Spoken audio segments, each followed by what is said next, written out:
How many of you dream of going to certain places and maybe even keep pictures of that place? You've cut them out of a magazine or you've saved them on Instagram. Well, we often, when we are thinking about traveling somewhere, we only focus on the end result or the end game, meaning the place that we're going.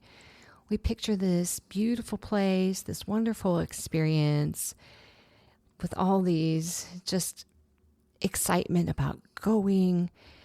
And we dream of seeing those beautiful Instagram worthy, perfect moments and places.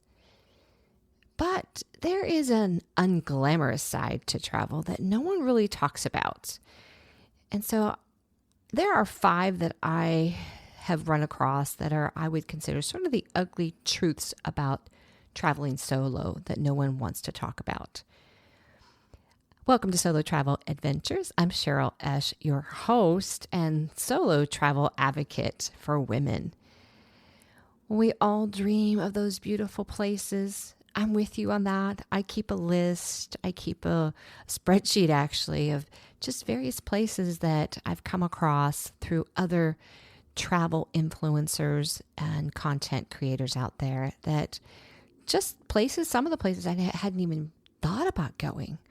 And so it's great to get ideas from those kind of sources, from social media and from hearing from other people's experiences. But when it comes down to the reality of it and us actually going to those places, well, there's a whole nother side that we often miss, or maybe we just want to ignore because it's not the fun part. It's not the beautiful, glamorous part of the actual travel experience. And we're all about the travel experience. And that is totally fine because we get a lot out of the experience or the kind of the destination that you're going to. But I believe there's a lot more that we can learn about ourselves through the journey of getting there. And even with some of these ugly truths, I'm calling them, or pitfalls that you will find, they are teaching us something along the way. So don't miss these. Obviously, number one of the things you often forget about, just like if you are a woman and you've birthed a child, we often forget about those birthing pains after the first child, and we, some reason, are crazy enough to do it again and maybe again and again, right? And we forget about that because of the beauty that happens at the other side. And I feel like travel is often that way. The actual physical transportation of your traveling to get to your destination reminds me of those birthing pains and the delivery pain that you might have and all that you go through to get to that beautiful endpoint. And so traveling, one of the things we often forget about is the physical toll that it takes on our bodies. And I'm especially thinking, when I was in my 20s, it didn't bother me as much to, crash in the airport or sleep in a hostel with noisy neighbors.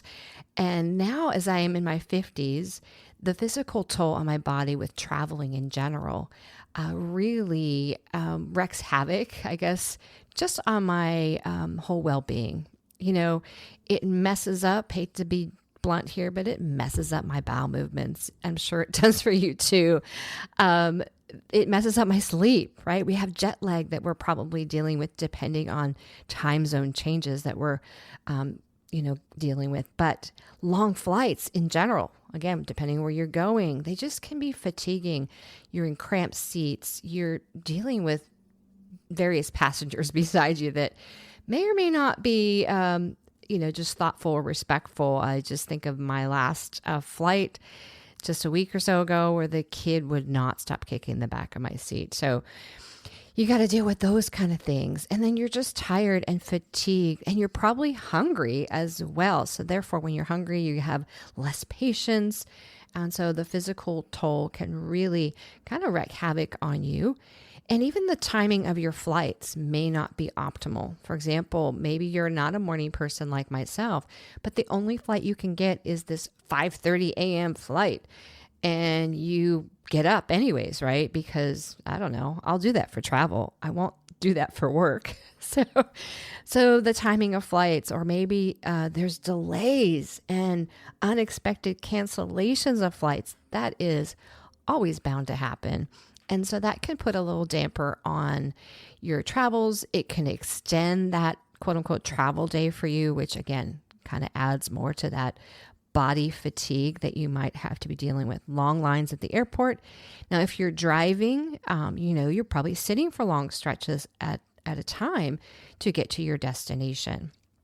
So the physical toll on the body, it takes me, I need at least a day to kind of recover. And if I can, I'll take 2 to recover after a long trip. If it's domestic, a day's fine. If it's international, where there's several hours of time difference, I likely need at least a day and a half, maybe 2 to recover from that physically. My physical body needs to recover and kind of get back into sync of my regular routine. We don't think about that because we're so focused on that end destination. So yes, it is worth it once we get there. And we're often very anxious to, get to our destination, but also to get home at the same time. So number 2, that your travel never goes as planned. Yes, that is so true. And if you are someone that plans to the minute, your itinerary, everything is planned, you have a spreadsheet, or even if you've planned even some of your stuff, I can guarantee you it's never going to go as planned. And things could go sideways. Your expectations may not be met because of things going sideways, and you'll be frustrated and maybe even angry at that fact. You might even get sick and therefore really having to adapt your travels and it not going as planned, of course. I have a great episode 119, that actually specifically talks about unmet travel expectations and how to deal with them.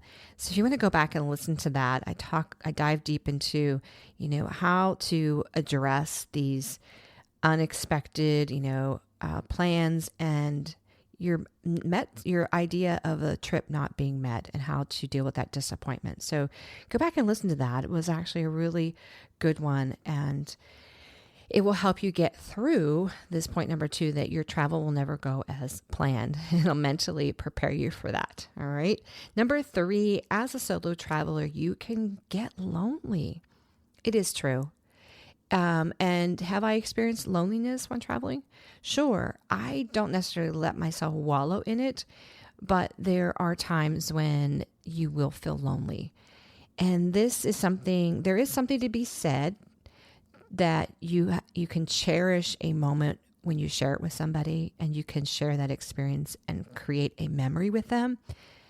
I love that. And I think that actually connects or draws people closer together when they do have these shared experiences in travel.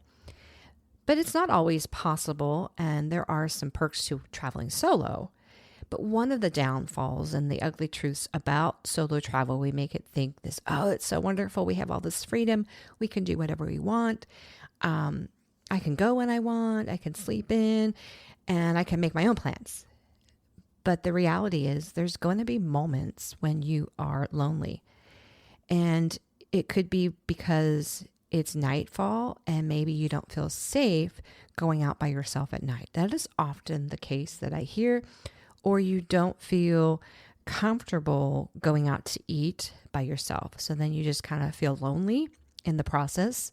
Or maybe you do go out to eat by yourself and you're still sitting there feeling kind of lonely and maybe depressed.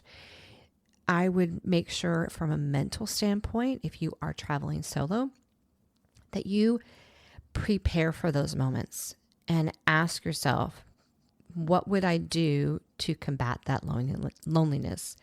What are some things that I can do so when it comes upon me, I can negate that feeling and not sit in and wallow in it?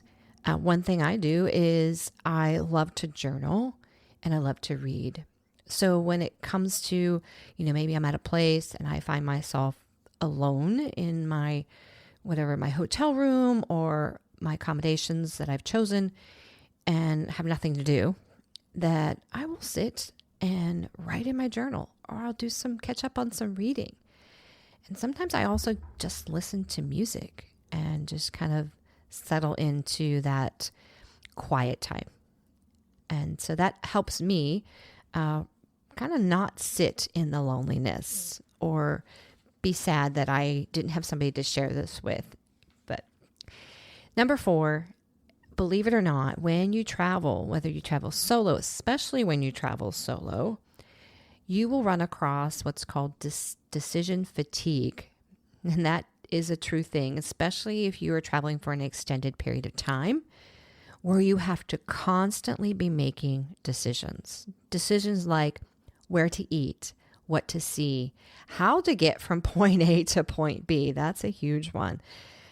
And it is exhausting, I will be honest. And so when I go through if I'm doing an extended travel trip, I will actually have what they call in hiking 0 days or minimal days, meaning you either do nothing for one day, completely nothing, don't sightsee, just kind of live, still go out to get something to eat, maybe sit at a park, but don't make plans.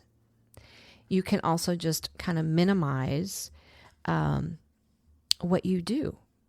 And what I've also come to accept because of decision fatigue is that I have told myself I no longer stress about seeing everything when I'm at a place. I think that creates overwhelm and decision fatigue as to what to do in the short amount of time you might have. So I don't stress about that anymore. I allow things to happen. And you know what? If I just do one thing on a day, I'm okay with that. And so you have to be okay with that. And because otherwise you're going to kind of burn yourself out. You're going to be mentally fatigued with all the decisions that you're trying to make. And it's just exhausting. So give yourself some grace. Give yourself some space and room just to be when you travel. Very important. And number 5, and this is kind of going back to my intro where we think about capturing these moments, these Instagram-worthy moments, and sharing the moments, like, posting, and so people know what you're doing. And, you have this pressure to do that and to be on, like you're having an amazing time. And there may be times when you're not having an amazing time, but you might still feel the pressure to post something to make it look like you're having a good time or that you're really enjoying what you're doing. And then even on top of that, if you're traveling solo, it is a bit challenging to capture good selfies. I will attest to that. In some cases, I don't want to be bothered, so I don't worry about pulling out my selfie stick or setting my tripod up on a timer to capture something. On occasion, if I find somebody that I feel like I could trust, or they ask me, can we take, you want us to take your picture, then yes, I will let them. But, I've seen some beautiful moments and thought, oh, if only I could capture myself kind of looking in this direction towards that mountain or whatever and catch a side view or whatever. I don't stress about that. And some people do. And for me, that's not my intent for traveling. Yes, I have this podcast about travel. I have a travel coaching program, but that is not my goal. I'm not a travel, influencer, so to speak. And so capturing those moments to make it look all rainbows and fairy tales is not my thing. So yes, I capture moments. They may not be the best pictures, I'll be honest. I'm not a photographer. And in some trips, I will post, sometimes daily, or sometimes I'll just do a capture or recap of the trip after I've gotten back. And, I just have had to release that pressure of sharing the moment in the moment and even capturing good selfies. Because when we're constantly focused on that being what we're doing on our trip, then the travels become less about being in the moment and our experience at the time. So we're missing out really on just cherishing that time in that present moment and not thinking, oh, I got to get this. Oh, I got to capture this. And kind of missing out on what is going on around you possibly.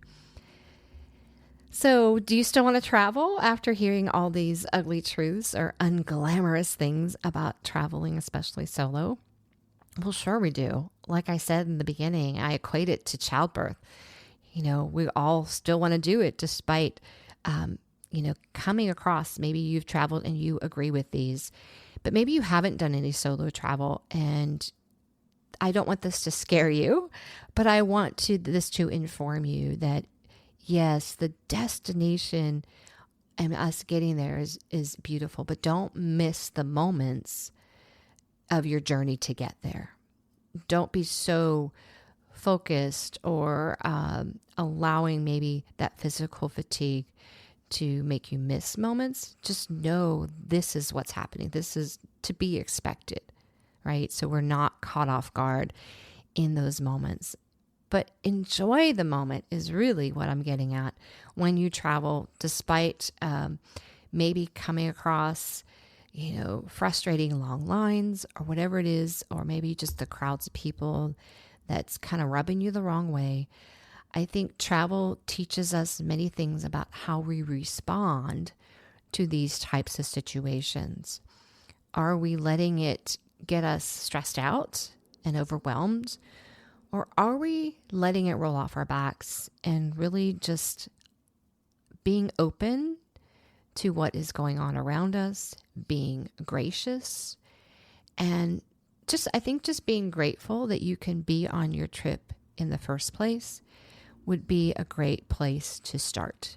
If you find yourself in any of these 5 situations where you're feeling like it's ruining your trip, and we really don't want that. I want your travel to be life-changing and your travel to be this experience that you can talk about for years and share with other people and have a positive outlook and spin on your experience, despite maybe what you had to go through to get there.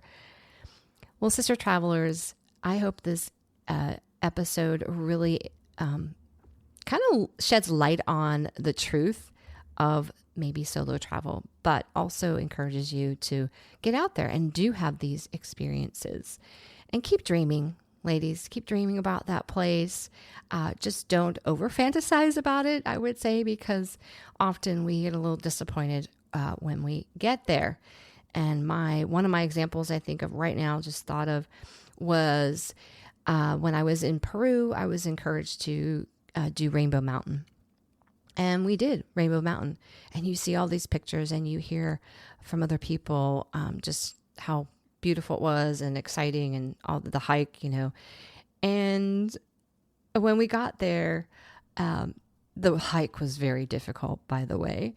And we got to the top and the colors weren't as bright as I was expecting.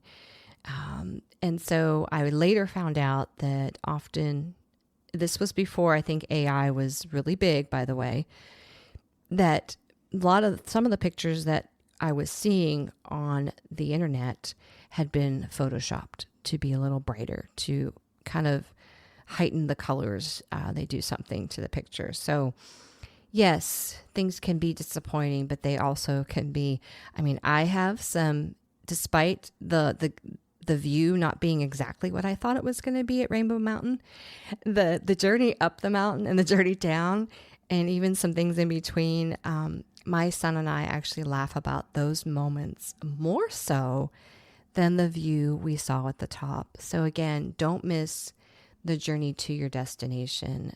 Savor it. Did this podcast inspire you to participate in a solo journey? Well, my hope is that all women 50 and up have the courage and opportunity to experience at least one solo trip in their lifetime.